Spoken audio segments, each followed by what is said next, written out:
Du da blank som gull, og svart som mull. En frihet vil jeg eie, og vandre mine veier. Og gå til hvem jeg vil, det skal meg høre til.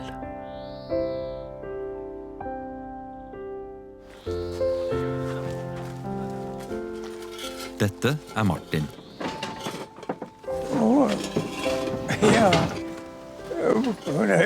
Han 87 år gammel og bor i den lille bygda Laudal. Hans liv vittner om en stor skamplett i Norges historie. Den lampa der kan du tro må være gammel. Den gammel. Det bare mangler håndtaket til det. Noe må jo mangle. Ser du? Solide greier, ja, de gamle dager. I sin hjembygd blir Martin oppfattet som en eksentrisk person. Han snakker mye om religiøse opplevelser, syner og profetier. Han har ikke mistet sin tro på Gud, til tross for at kirkens folk var med på å gi han en traumatisk oppvekst. Nå fikk det et veldig stort budskap som skulle utgjøres over hele verden. At nå må de sette sin lit til Gud. Og nå det ikke så lenge før, tror jeg, når Jerusalem nå ferdig, før at det skjer noe. At Jesus skal komme med alle englene sine, og så skal han samle deg. Han skal ha opp det nye Jerusalem. Martin liker å snakke om troen, men det når han kommer inn på barndommen sin at han ikke kan stoppe. Han kan ikke tie om den store uretten som forandret hele livet hans. Martin nemlig av romani eller taterslekt, og som 8-åring ble han tatt fra sin familie. Ja, jeg husker jo som det skjedde. Det var grusomt, var det. Ja, de bare kom og tog de. Ødelegge huset, alt. Ødelegge husene. Bare ta ungene med seg i bil og kjørte av gårde med de. Foreldrene fikk vi ikke lov til å nevne engang. Hvis vi nevnte det, så fikk vi et slag på kjeften. Har du sett opp hele folk? Ingen vet sikkert hvor romanifolket eller taterne egentlig kommer fra. Men en teori at de kom til Norge fra India for 500 år siden. De ble ofte kalt de reisende, fordi de reiste rundt med hest og kjerre store deler av året. At de kom oppover dalen til bygdene var tidligere et sikkert vårtegn i Norge. Jeg husker liksom vognene som sto i sånn halvsirkel rundt på den plassen der. Det var husvogn, det var spisstelt, det var, ja, ikke vel, det stod. Og så hadde de lagt opp en bålplass, og der hadde de tatt svære tømmerstokk og lagt veldig greit til, sånn en firkant rundt. Og der ble vi invitert hen og skulle sitte der. Og bestefar, han pratet masse med de her folk, altså, om hvor de hadde vært, og ja, jeg vet ikke hva. Og jeg kan minnes det var en liten jente der som ble veldig interessert i meg. Hun ville liksom ha meg med å leke. Og med en gang så jeg visste ikke helt om jeg ville det, men det endte opp at jeg ble med og lekte. Og det var jo gøy. Og jeg så hestene og de sto inne i skauholtet der, og sto der og maulte. Det var Johan, far til Martin, som var romani eller tater. Han var reisende blikkenslager og tjente litt ekstra på å spille opp til dans. Men en slik reisende livsstil var sterkt uønsket av norske myndigheter. Løsningen ble å ta barna fra de reisende og sette dem på barnehjem. Dette ble gjennomført av organisasjonen Norsk Misjon blant hjemløse. Den organisasjonen bestod av veldig sånn respekterte borgere, og fikk en del støtte fra sterke personligheter i samfunnet. Blant annet fikk de jo en støtte fra kongen, og Svanviken arbeidskoloni ble jo gitt i gave fra Astrup-familien til misjon. Martin og hans familie ble sendt til denne arbeidskolonien på Nordmøre. Her skulle reisende lære å bo fast, ha en fast jobb og bli gode kristne borgere. De fikk ikke lov å ha besøk eller snakke sitt eget språk, romani. Far til Martin måtte slutte å spille fele, for tatermusikk var forbudt. Alle brev ble åpnet. Det var daglig inspeksjon av husene, og det var ikke lov å gå utenfor leiren. En gutt fikk alt håret skåret av seg med kniv bare for en filleting, og etterpå latterliggjort av leirstyreren og de andre ansatte. Prest og bestyrer Knut Myhre tok en gang hardt tak i ei jente og skreik så stygt til henne at hun gjorde i buksene. Martins familie fikk etter en stund nok av denne behandlingen og ville reise bort. De fikk beskjed om at de bare måtte dra, men at barna måtte bli igjen. Likevel reiste de av sted med alle barnene og bosatte seg i et hus i Mandal. Men ikke lenge etter kom misjonen og tok barnene fra dem. Noe så rått, noe så jævlig, at folk kan finne på sånt noe. Ja? Hvite familiene, det beste de har på jorda, det er jo foreldrene. Ja? Det var vår mor, vet du, hadde vært informert. Husk det, sa hun til alle ungene. Bare hold fast til Jesus og be Jesus om hjelp, så fikser du kan det.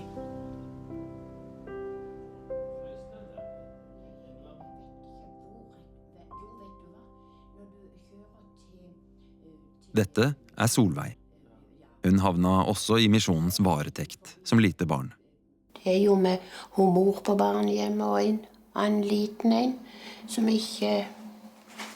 Og så der er det oppe på soverommet på Birkeli. Det var sikkert om kvelden når jeg skulle legge meg. I Solveigs tilfelle var det hennes biologiske mor som leverte henne på eget initiativ. Altså mitt hjem i Arendal, det ble ødelagt av alkoholen. Og min mor var veldig syk. Og sånn. Så hadde hun 3 barn. Og de andre 2 vokste opp hos bestefar og bestemor, og jeg ble sjalta ut selv om jeg var i midten. Min bror er eldre, og så min søster er yngre. Ja. Men jeg var visst veldig mye syk når jeg var liten. Jeg hadde engelsk syk, og så ble jeg visst et par måneder for tidlig født. Så ble jeg sendt til Kristiansand på sykehus, visst nok. Og så derifra også til Birkeli. Antagelig tror vi det.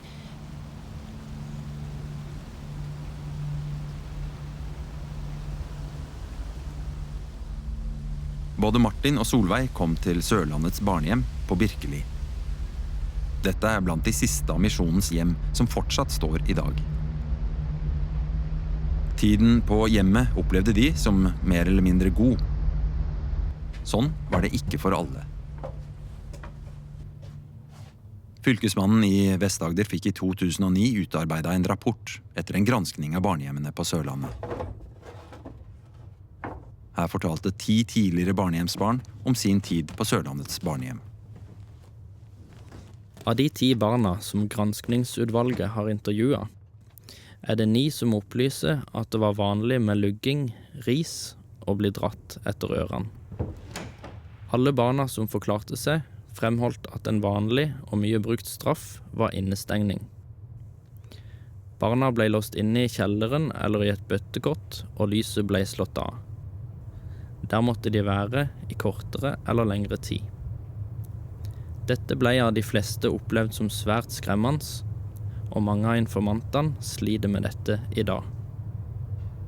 Ja, flere traumer hadde blitt for meg etterpå jeg kom derifra. Det har det. Jeg har alltid vært liksom en nervøs type og redd for mange ting. Og se noe som i dag å gå opp i rulletrapp eller gå ned i rulletrapp, det kunne jeg ikke. Og liksom å ha foran et gardin for et vindu.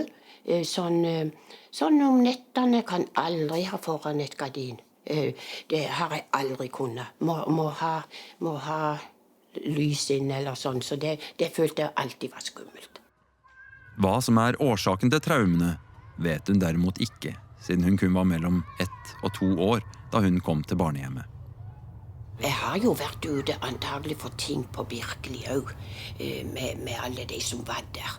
For jeg har en anelse om noe oppå det loftet med sånn skrekk. Jeg vet ikke hvordan jeg skal forklare det med min beste vilje, altså, men jeg føler at det var noe skummelt, liksom sånn. Martin opplevde også at barn ble straffet.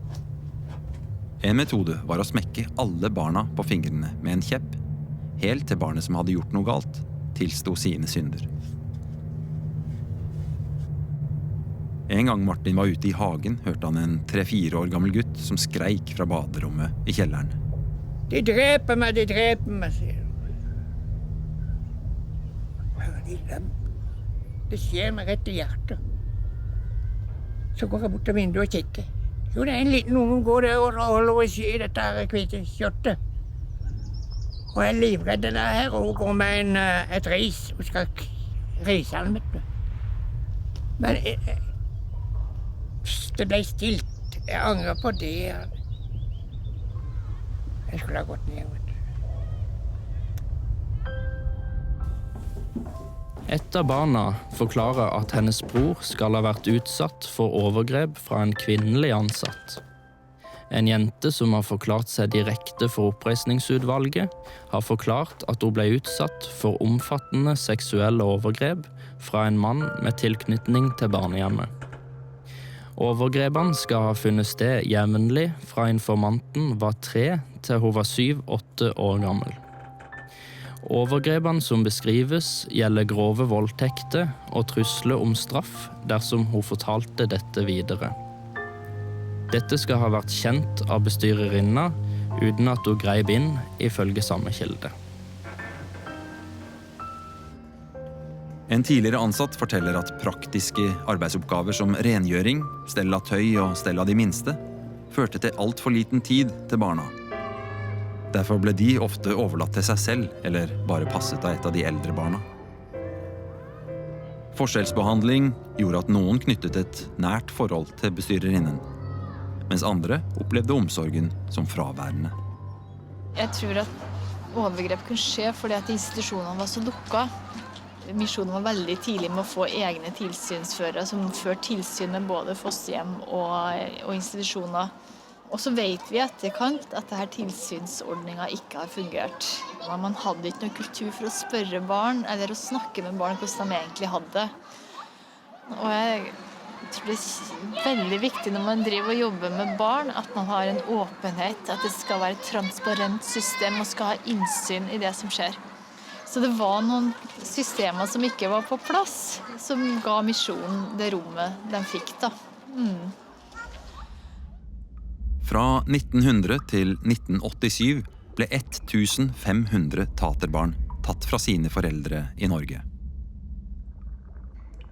I samme periode var det registrert mellom 3000 og 5000 tatere totalt i landet.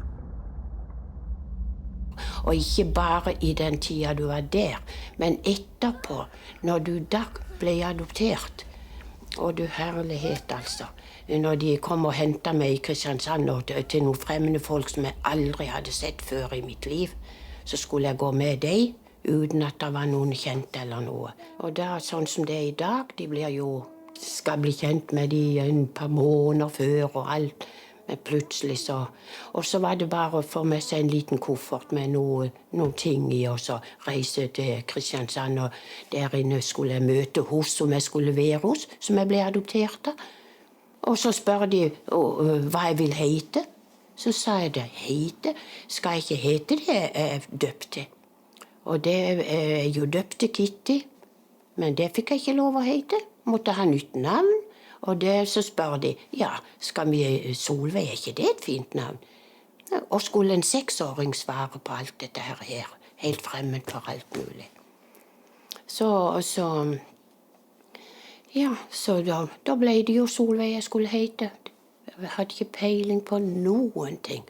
Og når jeg kom opp der, jeg kjente ikke et menneske. Så sånne ting, det synes jeg enda en ting om du har bodd der på Birkeli, men det de tingene som skjer etterpå også, når du blir adoptert og ikke kjenner folkene i det hele tatt. Og der så skal du høre, hvert år så kom der noen og besøkte meg. En liten jente og en gutt. Og så en eldre dame kom på besøk med to ganger i år eller noe sånt. Og da var jeg 12 år. Så spør jeg hun var 8 år. Så spør jeg hun, du, hvorfor kommer dere og besøker meg 1 eller 2 ganger i året? Hvorfor kommer dere og besøker meg? Så er vi familie. For det har jeg vært spent på, for det ligger i meg hele tiden. Tenk om jeg har noen familie eller noe. Så sier hun, ja, vi er i familie. Så vet du, jeg tørte ikke begynne før i den minste enden. Er vi tremenninger? Nei. Ja, er vi søskenbarn da? Nei. Ja, da må vi være søsken, sa jeg. Da må vi, ja, vi er det, men jeg har ikke lov av min mamma å si det, sa hun.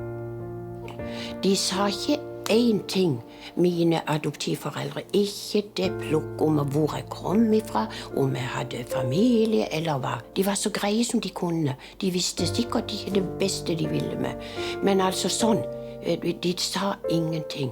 Derfor hadde ikke jeg noe fortrolighet med de heller. Det hadde jeg i hvert fall ikke.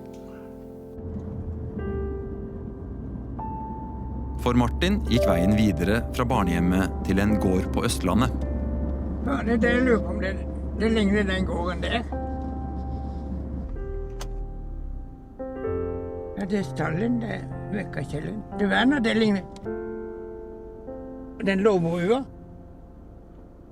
Og bryggerhuset, det. De har fikset så grusomt mye på det.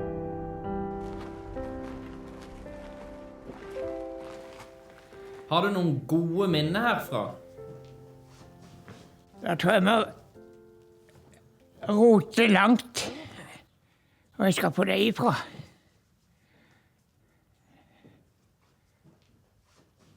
Nei, faktisk ikke. Jeg har ikke et godt minne herifra. Nei. Ikke et godt minne. Nei. Hele jordet du ser der, måtte jeg pelle ut poteter alene og gjødsle. 100 kilo sekkene. Jeg måtte bære de opp på trapp, et smal trapp som gikk inn i der. Helt opp på det der lille vinduet du ser. Av havre og hvete.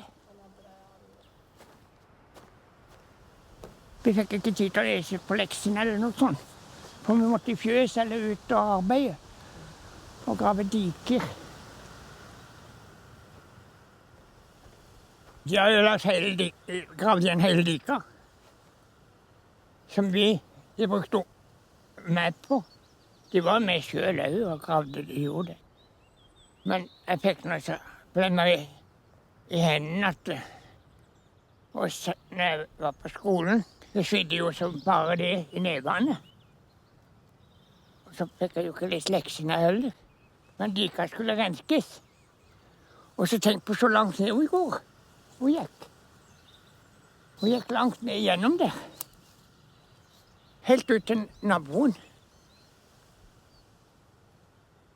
En tidligere nabo av Martin husker godt hvordan han jobbet på jordene. Kjenner du meg igjen? Ja, Martin Husherre, vet du. Larsen?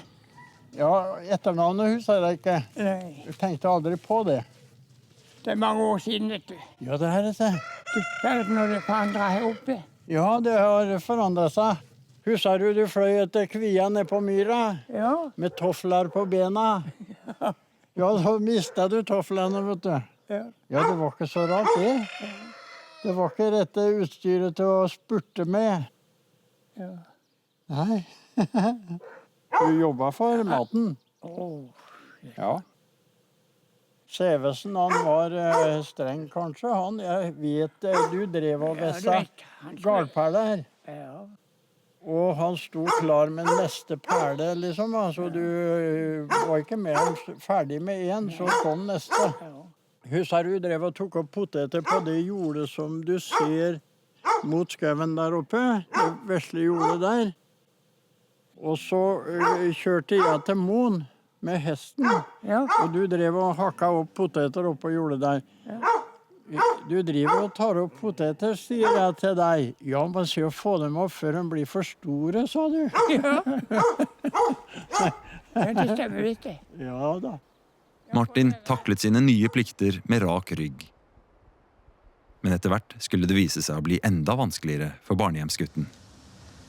Nå skal jeg fortelle deg som de har lagt meg på Vessevis. Det var ikke med i jobben, det fikk du styrka, vet du. Og det visste jeg om. Så det tror jeg som en selvfølge bare vente blir større og større, og kraftigere og kraftigere. Men det skjønte de da, vet du.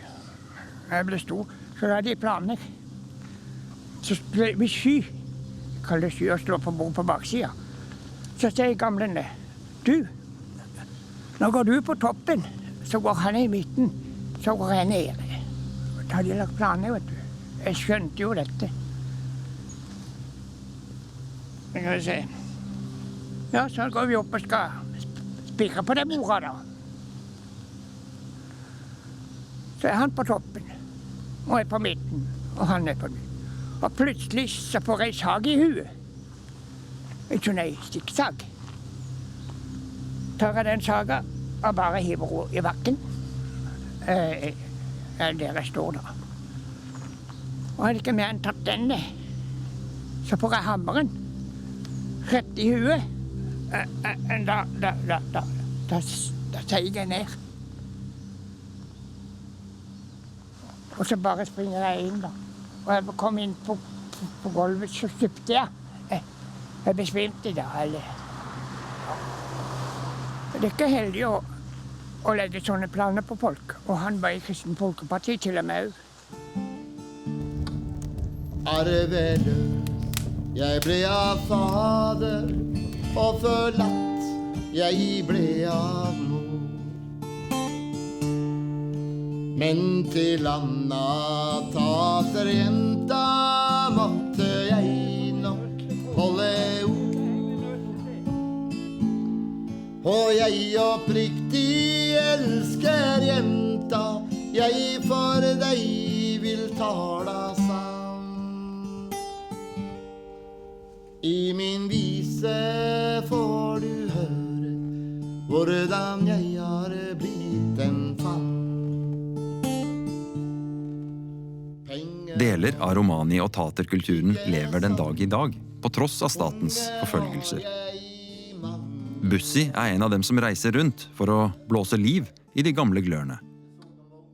Hei, romano, ratlo, kamma, romano, kjei. Hei, romano, ratlo, børsta, stadia på sneia. Ja, for det så er det var to veier av taterveien. Du hadde den vonde med forfølgelser og alt dette vonde der. Som det går nesten ikke an å prate om det en gang før jeg blir rasende inn i meg. Men den gode veien. Vi kunne reise langveis fra Trøndelag. Kjørte gjennom Østlandet. Kom ned mot Sørlandet. Stoppa og hvila. Vi lå over til folk. Vi var jo kjente. Far satt og handla klokker med gubben i huset der, og vi ungene ble rolig. Ja, da far tok ned klokka og pustet litt og sang litt igjen. Det ganger seg to piger i den rosenrøde lund, og plokkar ned i bladorna så skjøna. Den ene av disse piger var så hjertelig en glad, den andre var så sørgelig bedrøvet. Martin fikk aldri oppleve denne kulturen, og gjennom hele hans voksne liv har de vonde opplevelsene gitt han store utfordringer. I nyere tid har det blitt opprettet ulike erstatningsordninger for tatere og romanifolket. Martin er en av dem som har fått erstatning. 150 000 fikk jeg. Men hva er det når de har ødelagt alt for deg? De har jo det. Når familiene blir ødelagt, ja, da blir det jo fredløst i verden. gjør jo det. Ja. Vet du hva, det har jeg jo lest om her for noen år siden. Var det ikke vel noen som fikk erstatning? Har ikke tenkt på det, for det hjelper jo ingenting. Ikke det plukk på alt sånn. Hjelper jo ingenting det å få noen penger oppsett langt ifra. Det hjelper ingenting.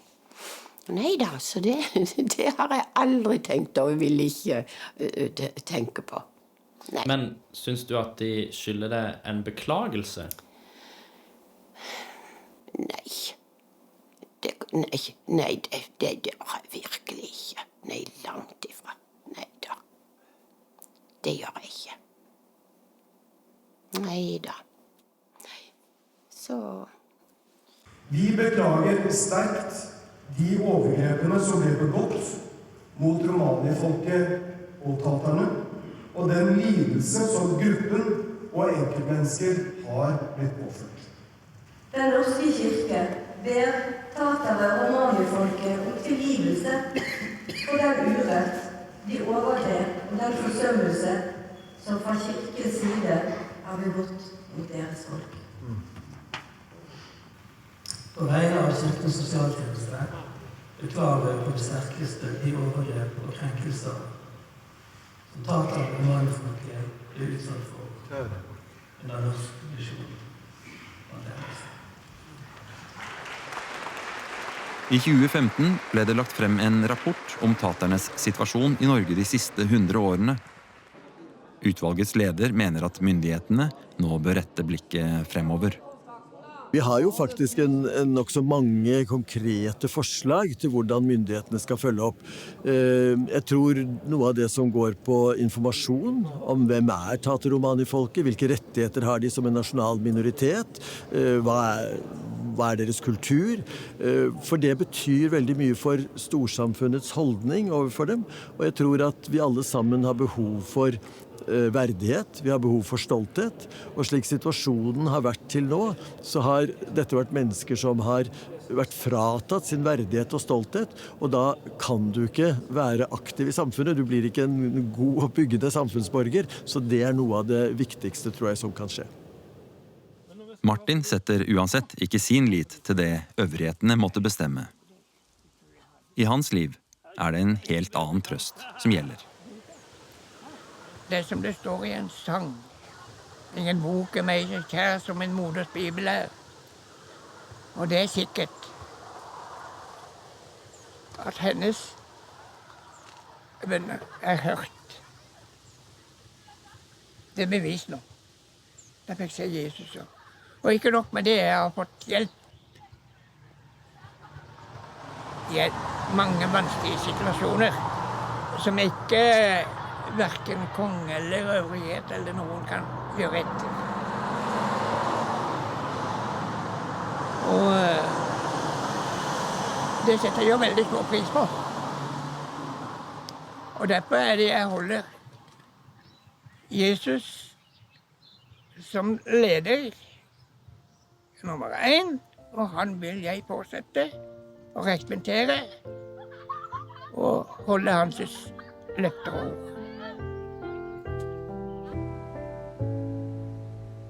Takk for alle dager som har vært og som skal bli.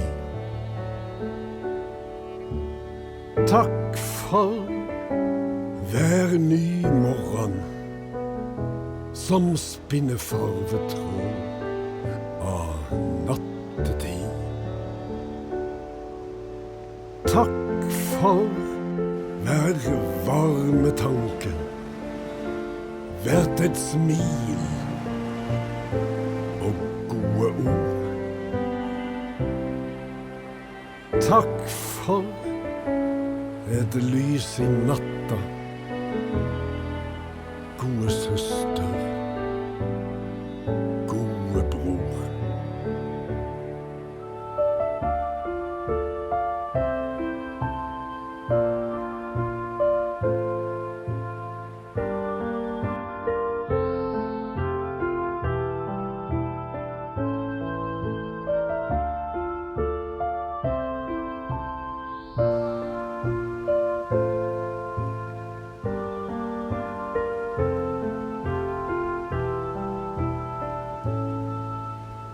Takk for skogens øyne. Farvar i et tonespill. Takk for de bratte bakker, der de klare tankene tenner ild. Takk for de salte bekker, når hvert et håp fattig trøst. Takk for at en kan takke sent mot kveld, sent mot høst. Takk for at en kan takke sent mot kveld.